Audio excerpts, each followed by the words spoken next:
سلام دوستان و همراهان عزیز. امروز با آموزش این چلو کباب خوشمزه در خدمتتون هستم. برای درست کردن ژله برنج یک بسته پودر ژله آلوورا رو تو این کاسه ریختم. یه لیوان آب جوش رو بهش اضافه میکنم، خوب مخلوط میکنم تا کامل هم بشه و بعد یک لیوان شیر رو بهش اضافه میکنم. شیر رو از همین اول گذاشتم کنار تا به دمای محیط برسه. این ژله هم زمانی که خوب خنک شد اون شیر رو بهش اضافه میکنم. اینو اینقدر هم زدم تا ذرات ژله کامل مخلوط شد. الانم تقریبا خنک شده. این قالب رو من در نظر گرفتم برای ژله برنجمون کامل با روغن مایه خوراکی چربش کردم.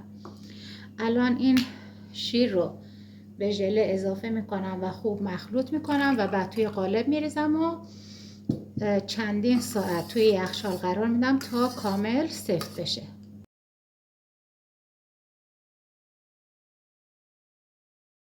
حالا میخوام آموزش ژله زرد رو داشته باشم. یک بسته ژله موز رو، پودر ژله موز رو توی این کاسه ریختم. یه لیوان آب جوش رو اضافه میکنم، اونقدر هم میزنم تا کامل ذرات ژله حل بشه و بعد 1/4 لیوان شیر گذاشتم که به دمای محیط برسه. بعد از اینکه ذرات ژله کامل حل شد اونو بهش اضافه میکنم. البته برای اینکه رنگ بهتری داشته باشم از چند قطره رنگ ژله خوراکی هم استفاده میکنم و به این ژله اضافه میکنم. همین الان میشه که این رنگ رو اضافه کرد. خوب مخلوط میکنم و میذارم بعد از اینکه ذرات ژله مخلوط شد ژله به خنک بشه و بعد شیر رو بهش اضافه میکنم. خب ژله کامل خنک شد، شیر رو بهش اضافه میکنم و مخلوط میکنم و بعد تو ظرف مناسب میریزم. من از 2 تا ظرف میخوام استفاده کنم. یکی این هست که یه حالت مستطیل داره برای اینکه بعد بتونم برای کره اینو برش بزنم. بقیه‌اش هم تو هر ظرفی که دیگه دوست دارین بریزین. این بقیه‌اش هم برای اون برنج زعفرونی مونه. پس تو این میریزم برای کره، بقیه‌اش هم تو هر ظرف دیگه‌ای که میخواین بریزین. ظرف‌ها رو هم حتما با روغن مایع خوراکی چرب میکنیم. حالا اینا رو هم به مدت چند ساعت میذارم توی یخچال تا کامل سفت بشن. برای درست کردن ژله قرمز رنگمون نصف بسته ژله انار رو من استفاده کردم با نصف لیوان آب جوش.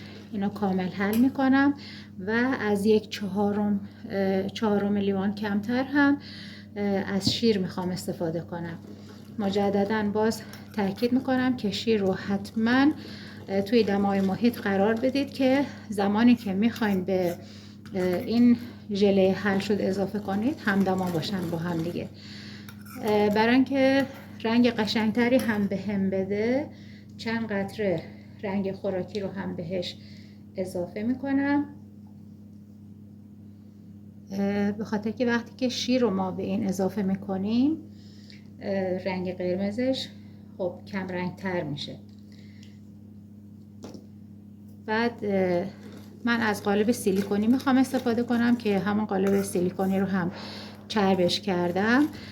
اگر قالب ندارین از پیاله های کوچیک هم میتونین استفاده کنین که الان من بعد از اینکه حل شد قالب رو نشونتون میدم.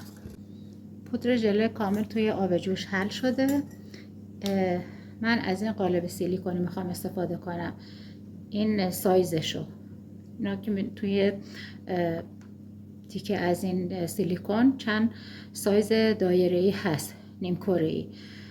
اگرم از این ندارین گفتم که تو پیاله های کوچیکم که داشته باشین میتونین کار انجام بدین و با وجود که قالب سیلیکونی هست چربش کردم که راحت تر بتونه در بیاد از تو قالب. حالا شیر رو بهش اضافه میکنم، مخلوط میکنم و توی قالبان میریزم و توی یخچال قرار میدم تا اینم کامل ببنده.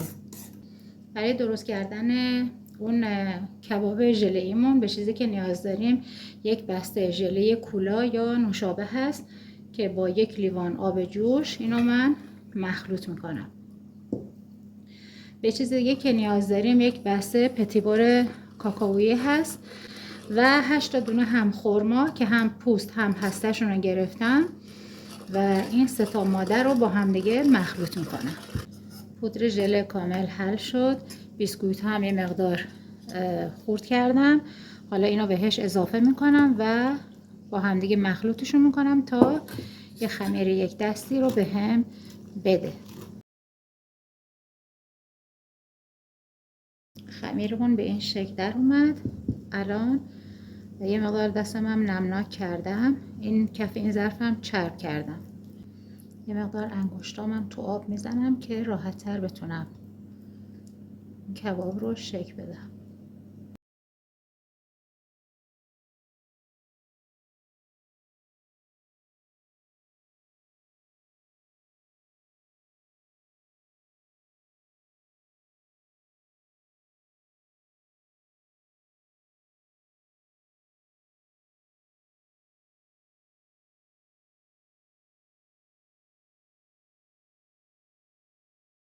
بعد از حالت دادنشون اینا رو هم به مدت چند ساعت توی یخچال قرار میدم تا خوب سفت بشن.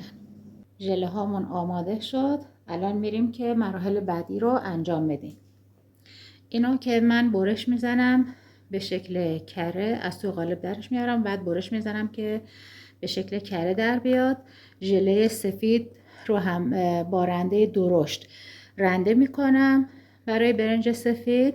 اینو هم با رنده درشت رنده میکنم برای برنج زعفرونی. کبابا هم که آماده است، اونم که از گوجه هامون. این از برنج سفیدمون که اینجوری با رنده درشت ژله رو رنده کردم. اینم از برنج زعفرونی که ژله رو رنده کردم. ببینید و چقدر قشنگ میشه، یعنی خودم کیف کردم. این هم گوجهمون که با یه مقدار رنگ مشکی و یه گوش پاکن یه سری خطوط مشکی رو روش ایجاد میکنیم. از رنگ مشکی ژله خوراکی استفاده کردم. بکنم تو تصویر نیفتاد. این میگم گوش پاکن رو آغشته به رنگ میکنیم و به این شکل روی گوجه ها میکشیم.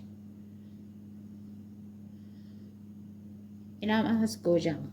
خب اینم کره که ژله زرد رنگ و برش دادم. الان دیگه کبابا رو از توی اون ظرف در میارم و روی این قرار میدم.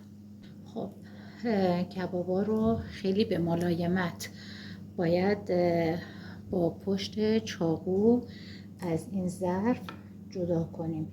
خیلی به آرومی و با حوصله اول مقدار این دور اطرافش رو آزاد کنید که حداقل این همه زحمت کشیدیم به هدر نره و بعد کم کم هی با چاقو به این شکل میزنیم زیرش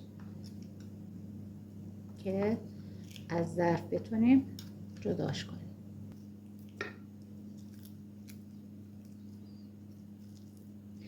اینم کباب.